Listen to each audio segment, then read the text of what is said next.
Resolución 2231 del 2015. Doy ahora la palabra a la señora Rosemary DiCarlo.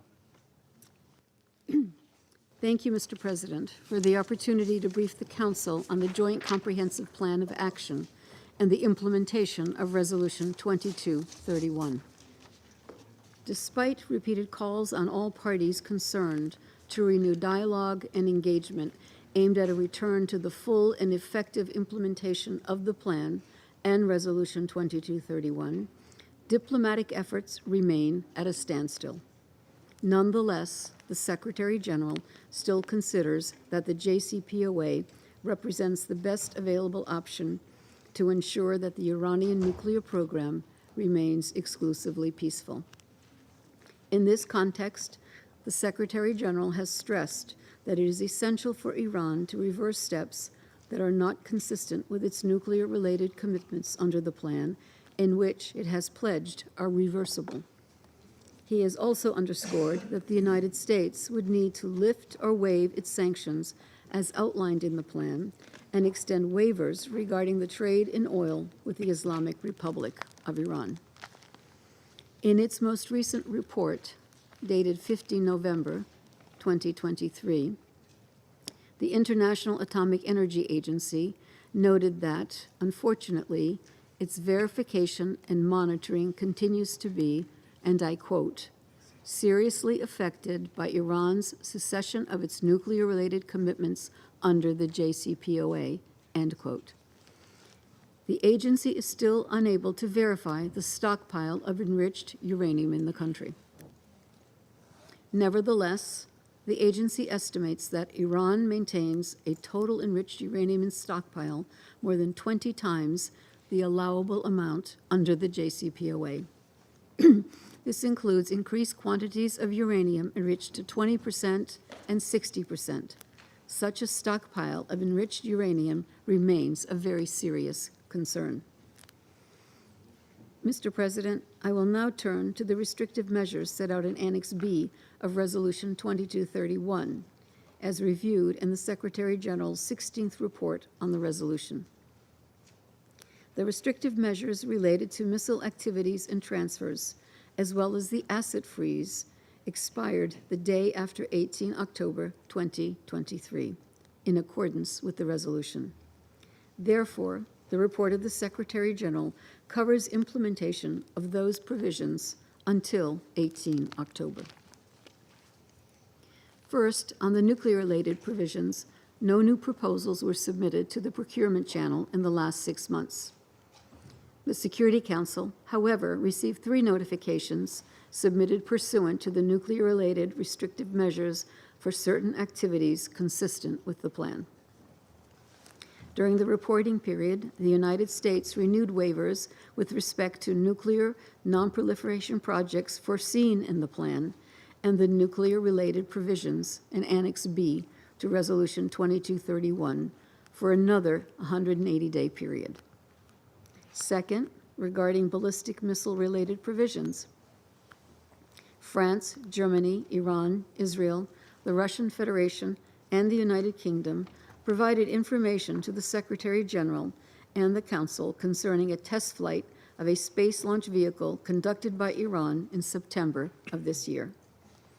The letters received from these member states continue to reflect differing opinions on whether this type of launch is inconsistent with the resolution. Third, we also examined information related to paragraph 4 of Annex B.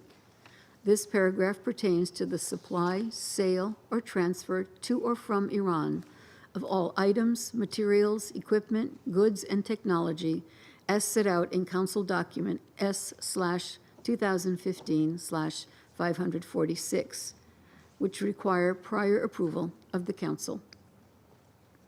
It includes the list of complete delivery systems and subsystems, as well as the associated components and equipment, including ballistic missiles, cruise missiles, and other uncrewed aerial vehicle systems with a range of 300 kilometers or more. At the invitation of the government of Yemen, the Secretariat examined the debris of a cruise missile used in an attack by the Houthis on the Al-Daba oil field oil terminal in November of last year. We observed numerous similarities relating to design, configuration, dimensions, manufacturers, and part numbering between the debris seen in Yemen and previously examined components of cruise missiles used in prior Houthi attacks on the Kingdom of Saudi Arabia and the United Arab Emirates, as well as with cruise missile components seized by the United States and United Kingdom. The Secretariat assessed that the cruise missile used in the November 2022 attack was also of Iranian origin and may have been transferred in a manner inconsistent with Resolution 2231.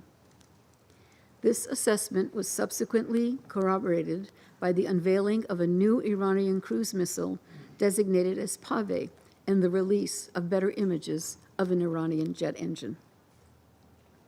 The Secretariat determined that both the cruise missile and jet engine shared identical or similar design characteristics, structure, and components with those observed in cruise missiles used in prior Houthi attacks or found in maritime seizures which have been reported to the Council. In the reporting period, we also examined the ballistic missile components seized by the British Royal Navy in February 2023 and alleged to have been transferred in a manner inconsistent with Resolution 2231. These included an inertial navigation system and a re-entry vehicle nose cone. We observed again that these components had similar design characteristics or markings to those seen on components examined from the debris of previous ballistic missile attacks on Saudi Arabia and the United Arab Emirates. We also received letters from Ukraine and the United States reiterating their concerns about the alleged transfers of uncrewed aerial vehicles from Iran to the Russian Federation in a manner inconsistent with paragraph 4 of Annex B. The United States also shared information that it assessed to be clear evidence of the supply of these UAVs based on its analysis of debris recovered from attacks on Ukraine compared with debris collected from other theaters. In response letters, the permanent representatives of Iran and Russian Federation once again disputed these allegations. They dismissed the evidence presented by the United States and Ukraine as utterly fabricated and disputed any violation of Resolution 2231. In October, the Secretariat attended a briefing organized by the United Kingdom and the United States. The briefing included displays of various weapon systems, including the debris of UAVs reportedly recovered from Russian attacks against Ukraine in the fall of 2022, as well as similar UAV debris allegedly retrieved from attacks in Iraq and for which Iran claimed responsibility.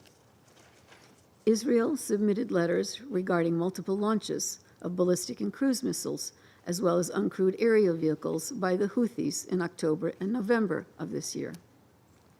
According to Israel, these missiles and weapons were transferred to the Houthis by Iran on or before 18 October 2023 in a manner inconsistent with Resolution 2231. Iran rejected these allegations as entirely groundless, and the Russian Federation noted that they are not substantiated with any proof. The Secretariat noted that the information provided by Israel concerning the attack dates and types of weapon systems used is broadly consistent with statements in a video released by the Houthis.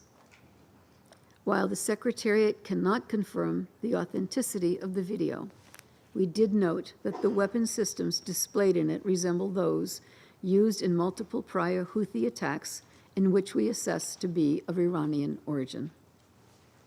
Finally, the Secretariat received information from a member state alleging actions inconsistent with the asset freeze provisions that the Secretariat was unable to corroborate. Mr. President, the adoption of the JCPOA just over 8 years ago was rightly and universally hailed as a historic breakthrough. Today, the hope that the deal engendered has greatly diminished. The United Nations will continue to urge the participants to exercise maximum restraint and to exhaust all available diplomatic avenues to restore the plan. Indeed, the participants are responsible for its fate. But whether the JCPOA succeeds or fails, especially at this extremely dangerous juncture in global peace and security, matters to all of us.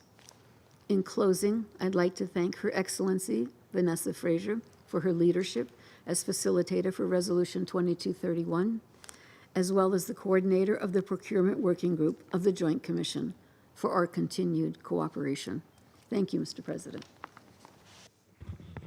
Agradezco a la señora DiCarlo por la información que ha proporcionado.